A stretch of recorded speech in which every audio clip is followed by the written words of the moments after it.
हिंदी साहित्य समागम चैनल पर सभी मित्रों का हार्दिक स्वागत और अभिनंदन है। मित्रों, आज हम प्रैक्टिस सेट जो है पांचवा देखेंगे, फर्स्ट पेपर से संबंधित जो आपके सिलेबस में लगा हुआ है एलटी, इससे संबंधित हम आज हम पांचवा प्रैक्टिस सेट देखेंगे। उसके अंतर्गत जो आपका यूनिट होगा, उस यूनिट के अंतर्गत आईसीटी, जो तीसरी यूनिट में आपका आईसीटी लगा हुआ है, यानी इंफॉर्मेशन कम्युनिकेशन फॉर टेक्नोलॉजी, यानी नवाचार से संबंधित, अर्थात नवाचार से संबंधित क्या लगा हुआ है, सूचना और संचार प्रौद्योगिकी। तो इस पर हमारी चर्चा होगी। इसके अंतर्गत हम 10 टॉपिक, महत्वपूर्ण टॉपिक पर चर्चा करेंगे। पहले ओएचपी अर्थात overhead projector, MOOCs, PPT, blog, e library, tele conference, और उसके बाद यहाँ पर व्यवहारिक 2 टॉपिक लगे हुए हैं, शिक्षण के सिद्धांत और शिक्षा के चरण। तो इन पर चर्चा होगी। एक हमारा महत्वपूर्ण चर्चा होगी CAL, ठीक है, इस CL पर भी चर्चा होगी, यानी कंप्यूटर असिस्टेड लर्निंग। तो इनको भी हम देखेंगे, ठीक है ना। तो देखते हैं, आज का प्रैक्टिस सेट प्रारंभ करते हैं। और आपकी जानकारी के लिए बताना चाहूँगा कि संपूर्ण जो आपके पास 5 यूनिट लगा हुआ है, उसमें 24 और 1 जो है निष्ठा लगा हुआ है। 25 महत्वपूर्ण टॉपिक पर मैं 3 प्रैक्टिस सेट करा चुका हूं। उन तीनों प्रैक्टिस सेट को आप देख सकते हैं। 35 और 40 मिनट के वो प्रैक्टिस सेट हैं। तो एक व्यावहारिकता आपके पास बनी रहेगी, जिससे आप अध्ययन करोगे तो आप में कुछ ना कुछ सुधार होगा, ठीक है। देखते हैं वो क्वेश्चन, आप सारे देख सकते हैं, प्ले लिस्ट में जाकर आप सारे देख सकते हैं। पहला क्वेश्चन है, ब्लॉग शब्द का उद्गम या विकास किस शब्द से हुआ। तो जो ब्लॉग है, एक ब्लॉग होता है, ये ब्लॉग हो गया, ठीक है ना। A public, B diary, C blogger और डी उपयुक्त में से कोई नहीं। तो क्या उद्भव और विकास किस शब्द से हुआ, तो इसका सही आंसर क्या होगा, डायरी होगा। काफ़ी महत्वपूर्ण है, ठीक है ना। पब्लिक नहीं होगा, पब्लिक तो जनता होती है। ब्लॉगर, ब्लॉगर कौन होता है, जो ब्लॉग बनाता है वही ब्लॉगर होता है, लेकिन उसकी शब्द से उत्पत्ति नहीं हो सकती है, तो इसको डायरी कहते हैं। अब देखो, आपने गूगल पर कहीं पर भी, ठीक है ना, जैसे हम गूगल पर सर्च करते हैं, वहाँ पर अपने अपने विचार लिखते हैं, प्रश्न लिखते हैं। काफ़ी लोग करोड़ों और कई पैसे भी कमाते हैं अच्छे खासे, ठीक है ना, अपना ब्लॉग लिखकर।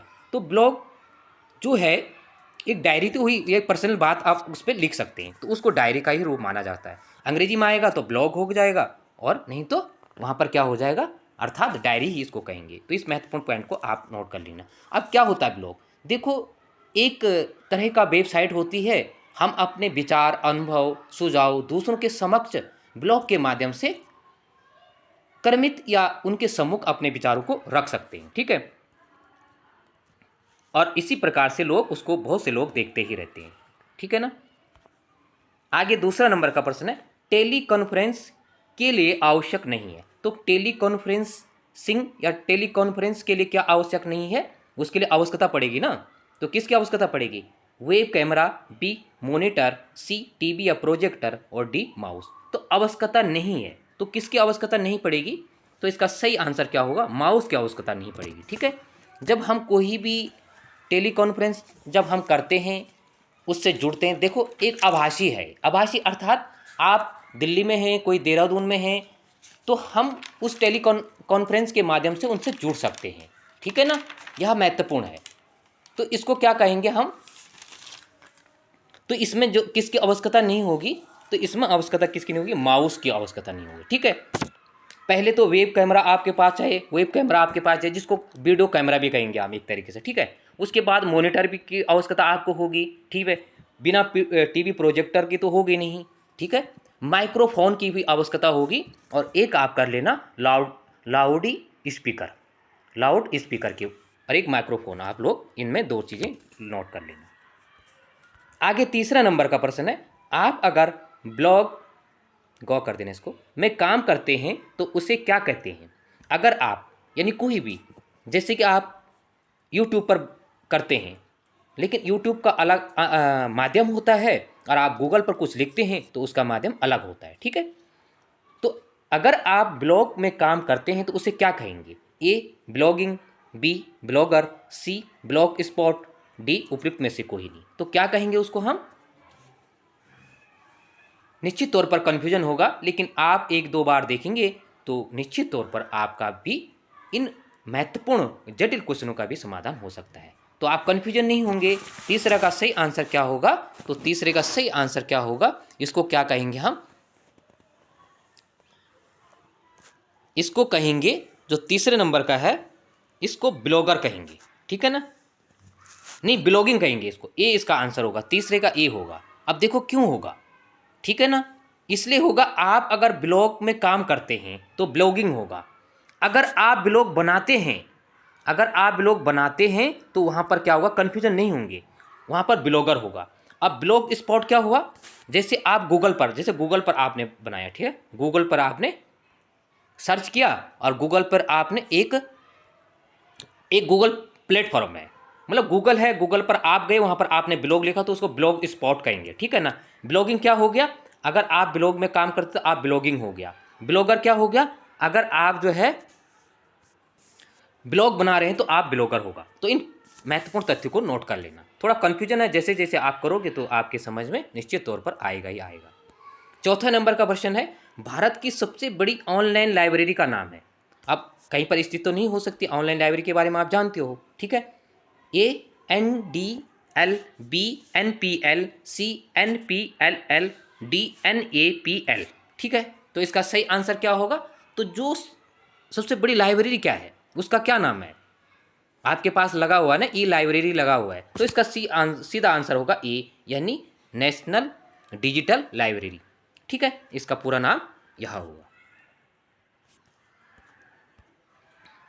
अगला 5वां नंबर का प्रश्न है, मूक का पूर्ण रूप है या पूर्ण नाम है, ठीक है ना? जो मूक, देखो इस प्रकार के शब्दावली और उनका संचित रूप लिखने के लिए आता ही आता है। तो एक दो क्वेश्चन पिछले प्रश्न पत्र में भी हमने डाला था, जब पहला प्रश्न पत्र बनाया था यूनिट नंबर 3 का, और आज भी। तो कोई छोटी छोटी चीज़ें होती, जैसे हमारा उच्चारण में अलग होता है लेकिन लिखने की तकनीकी अलग बताती है, बशर्ते हम उसे जानते हैं, पहचानते हैं। लेकिन जब हम एग्जाम में क्वेश्चन करते हैं तो वहाँ पर हमें कन्फ्यूजन हो जाता है। तो इन छोटी छोटी बातों को निश्चित तौर पर आप अपना ध्यान आकर्षित करेंगे। तो मूक्स क्या हुआ?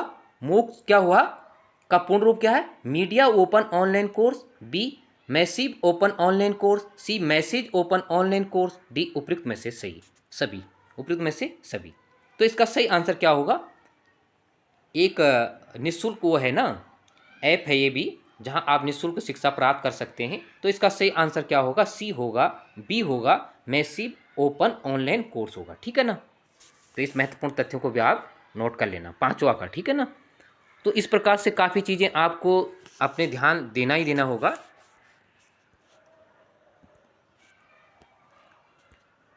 छठा नंबर का प्रश्न है, कौन सा ब्लॉग होस्ट निःशुल्क नहीं है?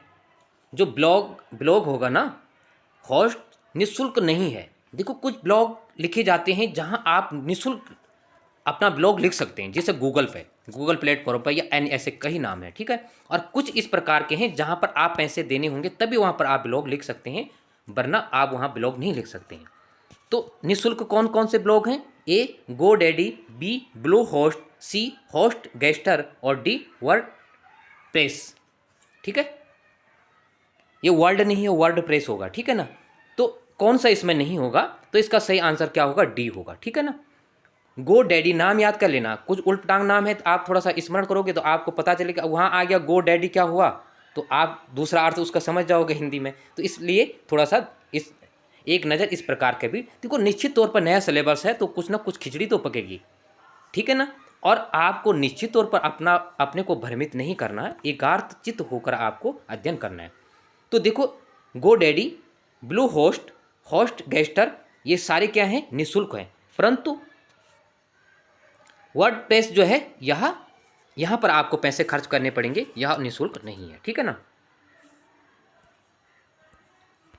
आगे 7वां नंबर का प्रश्न है, मूक का मुख्य उद्देश्य है। मूक का मुख्य उद्देश्य क्या है?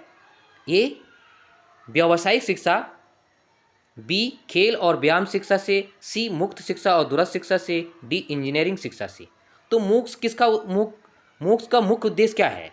वो किस शिक्षा के लिए बनाया गया है? तो आपको एक पॉइंट नोट रखना है, इसका सीधा आंसर होगा मुक्त दूरस्थ शिक्षा। देखो मुक्त निःशुल्क तो दी जाती है, दूरस्थ क्या हुआ? जहाँ जाना जटिल है वहाँ आप देखो, अगर आप वहाँ किताबें या निःशुल्क कोर्स चलाते हैं तो कितना खर्चा आएगा। तो वहाँ दुर्गम से दुर्गम क्षेत्र के लिए इस प्रकार की व्यवस्था की गई है, इस प्रकार का ये बनाया गया है।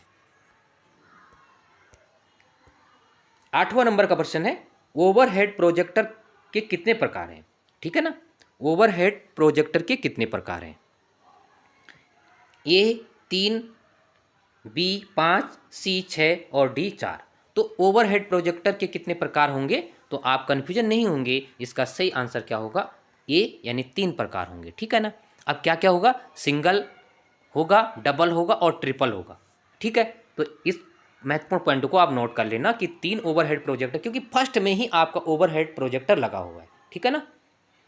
बाकी इसके बारे में धीरे धीरे हम फिर जैसे जैसे प्रश्न पत्र लाएंगे तो उसके बारे में आपको विस्तृत जानकारी देंगे, जिससे कि आपकी एक स्मृति बनी रहे, और जैसे जैसे प्रश्न पत्र होंगे तो उससे कुछ ना कुछ नॉलेज मिलेगा।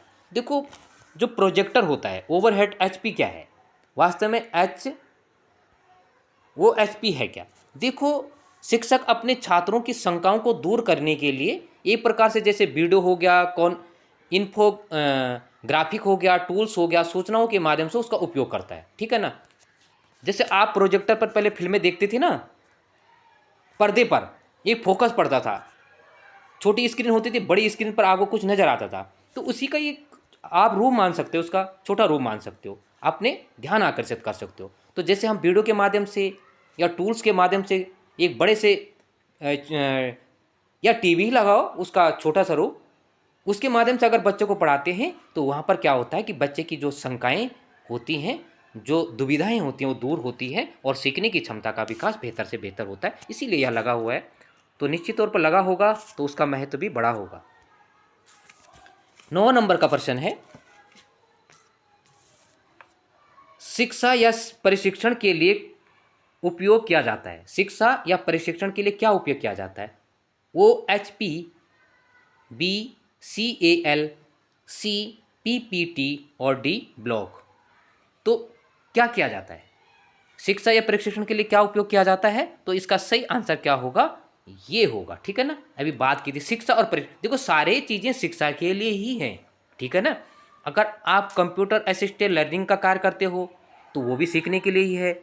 आप पीपी का कार्य करते हो तो वो भी पावर पॉइंट प्रेजेंटेशन जो आपका इसमें लगा हुआ है, आप वहाँ पर कार्य करते हो तो वो भी शिक्षा के लिए। ब्लॉग आल लिखते हो, लेकिन प्रशिक्षण और शिक्षा के लिए जो स्पेशल होगा वो क्या होगा? वो एचपी होगा। ठीक है ना, ओवरहेड प्रोजेक्टर होगा। तो इस पॉइंट को आप नोट करेंगे।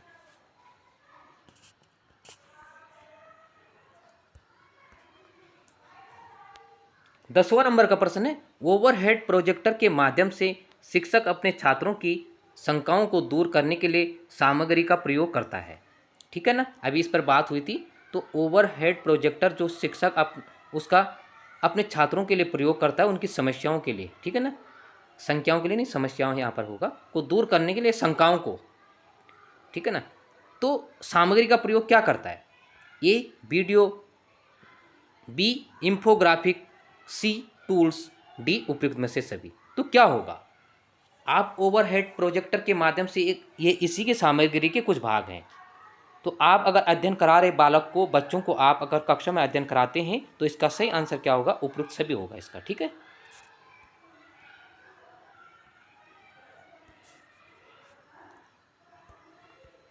ग्यारह नंबर का प्रश्न है, पावर पॉइंट प्रेजेंटेशन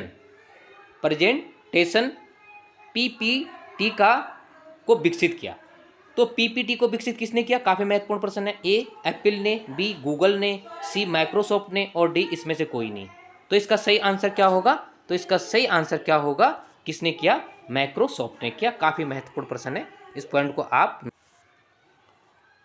तो पीपीटी को विकसित किसने किया था? माइक्रोसॉफ्ट ने किया था। इस पॉइंट को आप नोट रखेंगे। काफी महत्वपूर्ण प्रश्न है, किसी न किसी रूप में अगर बनते हैं तो आपको ध्यान रखना पड़ेगा। ठीक है। इनका संक्षिप्त नाम भी आप देख सकते हैं, कई बार पूछा जाता है। अगला 12 नंबर का प्रश्न है, शिक्षक के चरणों का सही क्रम होगा। अभी मैंने पूर्व में चर्चा की थी कि 2 व्यवहारिक टॉपिक मैंने इसमें डाले हैं। व्यवहारिक टॉपिक इसमें 4, 5, 6, 7 लगे हुए हैं, लेकिन एक मिश्रण करके देखने की जो एक रचनात्मक अध्ययन होगा, इसलिए मैंने इसमें डाला हुआ है। तो पूर्व में चर्चा कर चुका हूँ कि शिक्षक के चरण, आपके पास शिक्षक के चरण लगा हुआ है, शिक्षा का स्तर लगा हुआ है, शिक्षा के सिद्धांत लगा हुआ है, शिक्षा का मॉडल लगा हुआ है, सीखने की योजना आदि लगे हुए। पूर्व में हम चर्चा करेंगे इसके बाद भी। तो क्या होगा चरण में? ये योजना, मापन, निर्देशन, मूल्यांकन। बी क्या होगा? योजना, निर्देशन, मूल्यांकन, मापन। सी क्या होगा? योजना, निर्देशन, मापन और मूल्यांकन। और डी क्या होगा? योजना, निर्देशन, मूल्यांकन और मापन। तो इसका सही आंसर क्या होगा? शिक्षा के जो चरणों का क्रम होगा उसका सही क्रम क्या होगा? तो आपने आकलन कर दिया होगा 12 का, तो इसका सही आंसर क्या होगा? सी होगा। ठीक है, क्या होगा? योजना बनाना, मूल्यांकन तो आपको मालूम ही है कि अंत में होगा, तो बी और डी तो उसे भी कट जाएगा। फिर निर्देशन करना, मापन करना और मूल्यांकन करना यहाँ होगा। ठीक है ना, तो इसमें स्मृति योजना भी आ जाएगा पहले। ठीक है ना, अगर आगे से लिखता है स्मृति योजना या स्मृति लिखता है तो वहाँ पर भी आप कन्फ्यूजन नहीं होंगे, आप क्वेश्चन को समझ सकते हैं। आगे 13 नंबर का प्रश्न है, निम्न में से कौन सा शिक्षक के सिद्धांत नहीं है? ठीक है ना, शिक्षण होगा यहाँ पर, शिक्षण के सिद्धांत नहीं है। ए व्याख्यान से सीखना, बी रुचि से सीखना, सी करके सीखना और डी प्रेरणा से सीखना। तो इसमें से कौन सा सिद्धांत नहीं होगा? आपके पास लगा हुआ है ना, अभी मैं पूर्व में चर्चा कर चुका हूँ, तो इसमें लगा हुआ आपके शिक्षण से संबंधी लगा हुआ है, तो इसको भी आप देखेंगे। तो शिक्षण के सिद्धांत है, जैसे चरण, तो स्तर तो मैंने बता दिए, चरण बता दिए, उसके बाद स्तर भी हैं। इसके स्तर कितने होंगे? 3 होंगे, स्मृति, अबोध और चिंतन स्तर होगा। तो इसका सही आंसर क्या होगा? नहीं होगा, तो व्याख्यान नहीं होगा। देखो, शिक्षण व्याख्यान विधि से शिक्षक के लिए उपयुक्त है, बचते बालक के लिए नहीं है। तो इसमें क्या होगा? जैसे करके सीखना, प्रेरणा के विकास से सीखना, रुचि से सीखना हो गया, आवृत्ति से सीखना, रचना मनोरंजन से सीखना, लोकतंत्र हिसाब से सीखना, निश्चित नियोजन से सीखना आदि। सीखने के सिद्धांत के अंतर्गत 11 से 12 उसमें सिद्धांत लगे, तो आप उनको भी देख लेना एक नज़र। 14 नंबर का प्रश्न है, भारत की सबसे पुरानी लाइब्रेरी। तो सबसे पुरानी लाइब्रेरी कौन सी है? ए मुंबई, बी कलकत्ता, सी बेंगलुरु और डी नई दिल्ली। तो भारत की जो सबसे पुरानी लाइब्रेरी होगी वो कौन सी होगी? तो यह कहाँ पर स्थित है? तो आपको मालूम होगा, यह कोलकाता में स्थित है। ठीक है ना, भारत की जो ये पुरानी लाइब्रेरी में से इसको जाना जाता है, जैसे नेशनल ऑफ इंडिया के नाम से इसको जाना जाता था। 1936 की बात है, 1836 में, तो तब उसका ब्रिटिश जो गवर्नर जनरल थे मैटफोर्ड, ठीक है ना, लॉर्ड मैटफोर्ड थे उसमें, तो उन्होंने इसका उद्घाटन किया था। लेकिन इतना ही जान लेना कि सबसे बड़ी लाइब्रेरी है, इतना भी देखो पूछेगा नहीं, लेकिन फिर भी ध्यान आपका होना चाहिए। आगे 15 नंबर का प्रश्न है, ई पुस्तकों की विशेषता नहीं है। तो ई पुस्तकों की विशेषता क्या नहीं है? कागज़ की बजाय डिजिटल होना, बी कंप्यूटर मोबाइल में पढ़ सकते हैं, सी कंप्यूटर में छाप सकते हैं या पढ़ सकते हैं और डी उपयुक्त में से सभी।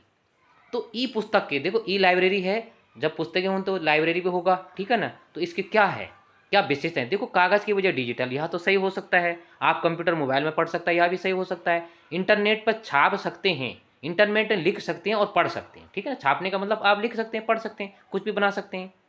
तो ये इसका सही आंसर क्या होगा? उपयुक्त में से सभी होगा, इसका डी आंसर होगा। ठीक है ना,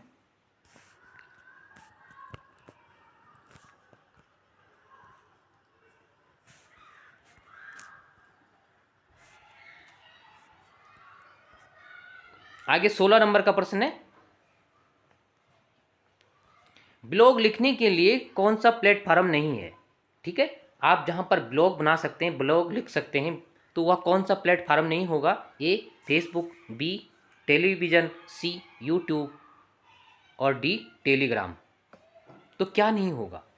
तो आप जब ब्लॉग बनाओगे तो ब्लॉग बनाने के लिए आप किसका उपयोग नहीं कर सकते इनमें से? ठीक है ना, और किन का उपयोग कर सकते हैं? तो इसका सही आंसर होगा टेलीविज़न। ठीक है ना, टेलीविज़न पर तो देखा जाता है, वहाँ पर वो इस प्रकार का एक संचार का उपयोग नहीं है कि जहाँ पर आप ब्लॉग, देखो टेलीग्राम पर आप लिख सकते हैं, जैसे आजकल आपको पता ही होता है, यूट्यूब पर आप करते हैं, फेसबुक पर करते हैं, ठीक है ना, ट्विटर पर आप करते हैं, आदि काफ़ी साधन है जहाँ पर आप क्या कर सकते हो, ब्लॉग लिख सकते हो और पैसे भी कमा सकते हो। ठीक है ना, यूट्यूब पर का ब्लॉग का माध्यम अलग होता है चैनल के माध्यम से, और फेसबुक का अलग माध्यम होता है। ठीक है,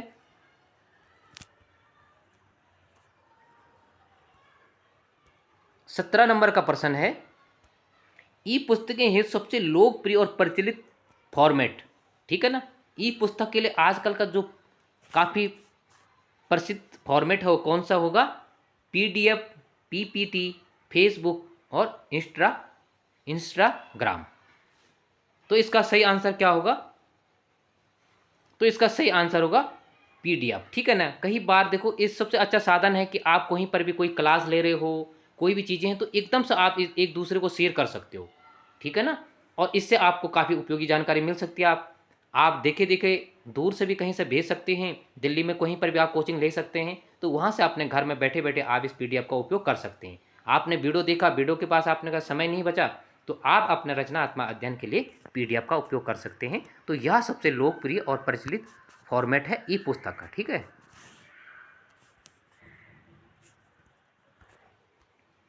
आगे 18 नंबर का प्रश्न है, ब्लॉग बनाने से संबंधित कौन सा कथन गलत है? जब आप ब्लॉग बनाते हो तो उससे संबंधित कौन से कथन आपके को उचित लगते हैं और कौन से कथन इसमें गलत होगा?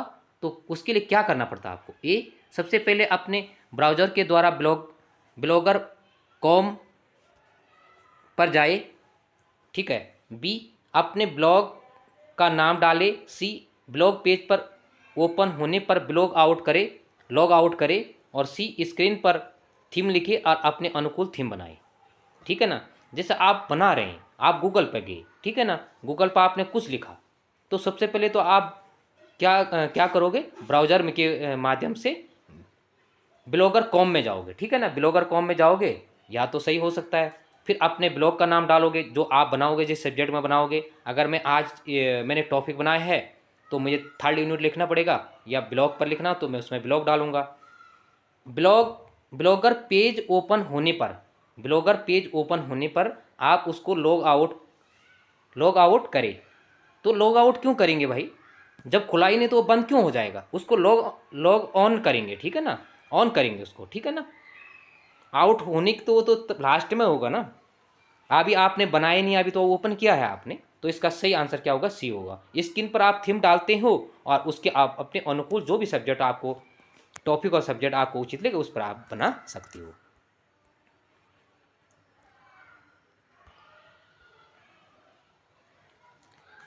उन्नीस नंबर का प्रश्न है, कौन से संस्थान मूक प्रदान करता है? ये मूक अभी इस पर चर्चा हुई थी ना, MOOC और लास्ट में S भी लिखा हुआ है इसमें।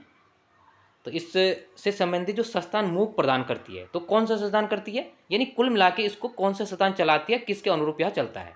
ए, UGC, बी, NCERT, सी, NCTA और डी, SCRT। तो इसका सही आंसर क्या होगा? तो इसका सही आंसर होगा NCERT। देखो, बहुत से ऐसे ऐसे जो नए ऐप चले हैं, नए जो संचार के माध्यम चले, उनको ज़्यादातर शिक्षा के क्षेत्र में NCERT ही उसके तहत करती है, उसके गाइडलाइंस के अनुरूप चलती है, या वो स्वयं चलाती है, या तो फिर HRD मंत्रालय यानी शिक्षा मंत्रालय उसमें काम करता है। तो इस तरीके से अपने दिमाग आप लड़ा सकते हो। आगे काफ़ी महत्वपूर्ण प्रश्न है, इस क्वेश्चन को इसका आंसर आप देंगे, और आपके लिए बहुत ही महत्वपूर्ण प्रश्न है आपके लिए, कि दल शिक्षण या टीम शिक्षण, इसी के अंतर्गत लगा हुआ है, व्यवहारिक टॉपिक आपके इसमें लगा हुआ 3rd यूनिट में, कि दल शिक्षण या टीम शिक्षण का प्रयोग सर्वप्रथम कहाँ पर और कब किया गया, ठीक है। इस क्वेश्चन का आप हमें जवाब देंगे। तो मित्रों, आज के लिए इतना ही, और निश्चित तौर पर इससे संबंधित एक प्रैक्टिस सेट हम फिर लाएंगे, और 5 यूनिट के 3 प्रैक्टिस सेट हम करा चुके हैं, और उसमें से लगभग कुछ व्यवहारिक 2-3 टॉपिक बचे हुए हैं, और इसमें भी अब जो है 2 हम ला चुके हैं, एक प्रैक्टिस सेट और लाएंगे। एक बाहरी वातावरण, यानी आपको इतना पता चल सके कि क्वेश्चन कैसे बन सकता है, क्वेश्चन का प्रारूप कैसे हो सकता है, ठीक है ना, उसका माध्यम कैसे हो सकता है। और दूसरा कि जो क्वेश्चन आपसे दूर हैं या जो टॉपिक आपसे दूर हैं, तो उनको भी व्यवहारिक रूप को आप में देखना है, ठीक है, दूसरा पॉइंट। तीसरा, हिंदी से संबंधित बहुत आपके लगातार मैसेज और हम तक पहुंचते हैं, तो हिंदी के लिए भी निश्चित तौर पर हम, जैसे भाषा से संबंधित, देवनागरी लिपि से संबंधित, ठीक है, इससे संबंधित बहुत जल्दी ही हम उसका एक व्याख्यात्मक क्लास हम लाने की कोशिश करेंगे। तो इन पॉइंटों को आप देख लेना, पूर्व के वीडियो 5 यूनिट के देख लेना, इन वीडियो को भी आप देख सकते हैं। दूसरा कई बार बातें आती कि देखो, अगर आपको अच्छा लगता है तो शेयर ज़रूर कीजिएगा मित्रों, क्योंकि देखो आप इतना ढूंढने के बाद भी कहीं क्वेश्चन मिलते नहीं, कहीं जो है टॉपिक मिलते नहीं, लेकिन टॉपिक होने के बाद भी निश्चित तौर पर मेहनत लगती होगी और आप यकीन नहीं करोगे, इस एक प्रश्न पत्र में कम से कम 7 से 8 घंटे का समय लगता ही लगता है। इतना आप भी जानते हैं कि 1 से 2 घंटा टाइपिंग में निकल जाता है। गूगल पर सर्च कर देखो, बुक तो है ही नहीं। कई लोग कहते हैं कि सर आप बुक हमें बताने का कष्ट करें, तो बुक कहाँ से बताए भाई? आप स्वयं जानते हैं कि मेरे लिए व्यक्तिगत कोई बुक नहीं बना सकता है। जब मार्केट में कोई बुक ही नहीं है तो मेरे लिए व्यक्तिगत बुक कैसे आ सकती है? आप खुद ही सोचो ना। तो ऐसा ना सोचिए, अगर बुक तुम्हारे लिए भी नहीं है तो मेरे लिए भी कोई बुक उपलब्ध नहीं है। इस पॉइंट को आप नोट कर लेना, ठीक है। सर्च करके आप देख सकते हो, जिससे आप अपना नोट्स बना सकते हो, ठीक है। और जिससे आपका कई बार आप लिखते हो तो आप निश्चित तौर पर लिख कर, ठीक है, लिख कर नोट्स स्वयं लिखो और नोट्स बनाने की कोशिश कीजिएगा, जिससे तभी आपका रचनात्मक होगा। एक महत्वपूर्ण बात आती है कि सर बहुत बड़ा सिलेबस है। अभी मैं देख रहा हूँ 14 या 12 तारीख से फॉर्म निकले हैं और 6-7 तारीख हो गए हैं, यानी 24 से करीबन 20 से 24 दिन निकल गए हैं। एक महीना निकल चुका है। मात्र आपके पास कितना समय बचा है? मात्र आपके पास जो है 2 से ढाई महीने का समय बचा है और आपका जो है दर्शन शास्त्र वाला यूनिट अभी पूरा नहीं हुआ। तो मेरे कहने का तात्पर्य यह नहीं कि आप उसको मत देखो, लेकिन मेरे कहने का तात्पर्य यह है कि आपको वहाँ जटिल लग रहा है तो आप आगे बढ़ने की कोशिश कीजिएगा ना। कई बार क्या होता है कि हमसे लगातार कोई कार्य होता ही नहीं है, लेकिन दूसरा कार्य करने से वह कार्य हो जाता है। तो आप दूसरा यूनिट में आने की कोशिश कीजिएगा या तीसरा यूनिट में आने की कोशिश कीजिएगा या फोर्थ या 5 यूनिट करने आने की कोशिश कीजिएगा, और फिर जब आप दोबारा जाओगे तो आपकी स्मृति जरूर बनी रहेगी। अब लगातार आपका माइंड ऐसे ही चल रहा है, आपको लगातार यही हो रहा है कि यथार्थवाद, प्राकृतिकवाद, आदमी वहीं फंसता है। आगे निकल रहा है तो गांधी, अरविंदो, रूसो, प्लेटो, उनके सिद्धांतों में ही फंस जा रहा है। तो आप दूसरा भी तो देखिए, उसमें एक संविधान लगा है, उसको भी देखने की कोशिश कीजिए। अपना दिमाग थोड़ा हटा कर पढ़ने की कोशिश कीजिएगा। और बाकी जैसे आप हो, मुझे भी कोई इतना बड़ा ज्ञान तो है नहीं। जो आपके सम्मुख पढ़ाता हूँ, जो आपसे कुछ सीखता हूँ, वही मेरे को ज्ञान है। बाकी जैसे आप हैं वैसे हम हैं, लेकिन लगातार आप अध्ययन कीजिएगा। और सबसे ज़रूरी है कि व्यवहारिकता। आप लाख कोशिश कीजिएगा, जब तक आपको पढ़ने का एक माध्यम आप बेहतर रूप से नहीं बना पाओगे, तब तक आपको, ठीक है, तब तक आपको ना तो याद हो पाएगा, ना तो आपको रचनात्मक ज्ञान हो पाएगा। इसके लिए सबसे अच्छा साधन है कि आप जितना ज़्यादा हो सके आप किताब पर ध्यान लगाने की कोशिश कीजिएगा। कहीं हमारी सबसे बड़ी समस्या है, हम एक और अगर फ़ोन देखते हैं, ठीक है, मोबाइल देखते हैं, एक तरफ हमारी बुक है, दूसरी तरफ मोबाइल है, लेकिन इतनी बार बुक पर हमारा ध्यान आकर्षित नहीं होता है जितने हमारे किस पर होता है, मोबाइल पर होता है। ये सच है, कड़वा सच है, ठीक है ना। क्योंकि कई बार अपने दोस्तों में भी 2-4 दिन से करनपुर से आए तो कई बात ऐसी होती है। तो थोड़ा सा अपना कुछ 2-3 महीने का समय है, तो इसको अपना समय हटा दीजिएगा, ठीक है ना। और अपना ध्यान पढ़ाई पर लगाने की कोशिश कीजिएगा। बाकी संघर्ष तो सभी को करना है, निकलना सभी को है निश्चित तौर पर। और कई बार ऐसा होता है कि एक दूसरे से हमारी, देखो, आप अच्छे हो तो दूसरे से कोई मतलब नहीं बनता है। बस आपको दिखाने की कोशिश नहीं करना कि मैं कितना पढ़ रहा हूँ, ठीक है ना, कितनी रात रात पढ़ते हो। रात रात पढ़ने से कुछ नहीं होगा। अगर आप 2 घंटा 4 घंटा भी पढ़ते हो तो वही आपका निश्चित तौर पर वही आपके लिए औषधि का कार्य करेगा। बस यही है कि आपके आजकल का समय है, जैसे गृहिणी है, विशेषकर महिलाएं हैं, आप सोचिएगा ना कि कितना समय उनके बालक होंगे, पति होंगे, सास ससुर जी, मतलब कई लोग होंगे, सदस्य होंगे, सारे लोगों को देखना पड़ता है, फिर अपना अध्ययन करना पड़ता है। जब मैसेज आता, कॉल आता है कई लोगों की समस्या, तो उसका समाधान हम क्या कर सकते हैं? लेकिन उसका समाधान यही हो सकता है कि दिन के समय अगर आप नहीं पढ़ते हो तो रात्रि का समय एकांत में इतना बेहतर समय होता है। आप 2-4 दिन 6 दिन पढ़ने की कोशिश करना, आप रात रात जगने की कोशिश करोगे निश्चित तौर पर। जैसे जैसे 12, 1, 2, 3 बज जाते हैं तो एक आनंद आता पढ़ने में, क्योंकि एक वातावरण, शांत वातावरण रहता है। दिन में काफ़ी परेशानियाँ होती हैं, आवाज़ें आती हैं, कई हल्ला होता है, आप उनको उसको भी नहीं रोक सकते हो समाज में। तो सबसे अच्छा साधन है कि आप अगर रात में पढ़ते हो तो वो बेहतर चीज़। रात को क्या होता है, जितना ज़्यादा पढ़ोगे तो टेंशन नहीं है। आप सुबह उठ गए तो फिर आपको 8 बजे के बाद नहीं, मुझे 2 घंटे के पढ़ने के बाद क्या करना है, आप मुझे खाना बनाना है, अन्य कार्य में भी करना है। तो वहाँ पर हमारे 2 घंटे 3 ही घंटे पढ़ाई चल सकती है, लेकिन रात को आप जैसे 12-1 बजे अध्ययन करते हो तो आपका समय कभी 2-3-4 बजे भी निकल सकता है, जैसे जैसे पढ़ोगे। तो यह भी निश्चित तौर से हो सकता है। और बाकी ज़्यादा समय नहीं लूँगा मैं। आपका कई बार मैसेज आता कि सर इस पर चर्चा कीजिएगा, और व्यक्तिगत में चर्चा नहीं कर सकता हूँ। तो इन बातों को आप ध्यान रखने की कोशिश करना। बाकी आप ही के जैसे मैं हूँ, मैं कोई अन्य व्यक्ति नहीं हूँ। जैसे ज्ञान आपको है उतना ही ज्ञान मुझे है। यही है कि मेरा माध्यम दूसरा है, आपका माध्यम दूसरा है। तो मित्रों इतना ही। लगातार अपने मित्रों तक भी इस वीडियो को शेयर कीजिएगा, और आपने जो सहयोग दिया उसके लिए भी मैं आप लोगों का बहुत बहुत धन्यवाद करना चाहूँगा। जितना सहयोग आपका मुझे मिलता है, मैं भी उससे 2 गुना नहीं 4 गुना मेहनत करने की कोशिश करता हूँ। बेहतर से बेहतर प्रैक्टिस लाने की कोशिश करता हूँ। निश्चित तौर पर सभी मित्रों का पुनः धन्यवाद।